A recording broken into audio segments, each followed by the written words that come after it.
when we're using med balls for any reason, it's physics. Given what the ball is, you have options that you don't always have with other forms of weight. So we could start there. But the rules don't necessarily change where how that weight interacts with your body and how fast that you move is what will govern, the different adaptations, where the ball has to be light enough to be able to be in speed, strength, or strength, speed, or even ballistic. And if it's too heavy, you might be trying to move powerfully, but you're not necessarily training power. And that doesn't mean nothing is happening.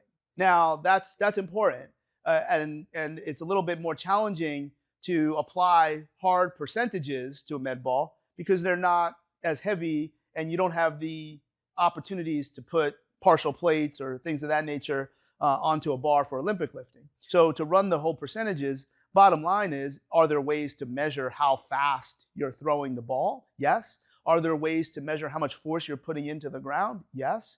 And all of those things can start to guide you on what is it that you're actually accomplishing when you throw a med ball. Now, there's a whole nother category where you may not even care about training power. You might be interested in training strength.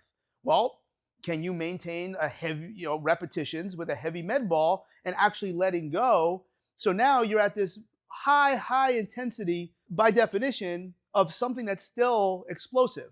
So if I throw the ball, that is something very, very different than if I am taking bands and pressing. I'm achieving two very, very different things. Now, if those bands are so heavy that this is the best I can do, I'm training something very, very different than if I have this med ball and I'm able to let go of it. Those are two different things. So I'm at the very, very top. It would be like I'm doing a 1 RM of an Olympic lift. My 1 RM of an Olympic lift might not have anything to do with my 1 RM of a slow grind deadlift. So we still have to apply all the graphic equalizer components to what we're doing, what you're trying to accomplish.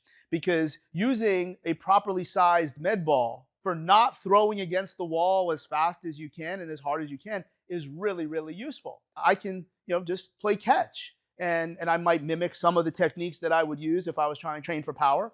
But I could also throw it in different directions. I can move with it, play faux lateral rugby techniques, etc. for a non-rugby player. These are all options that a med ball can provide for you, where med ball training might be different than using med balls for power training. I think that's an important distinction that is kind of common sense. But if somebody says it, then at least we can start to get better at it.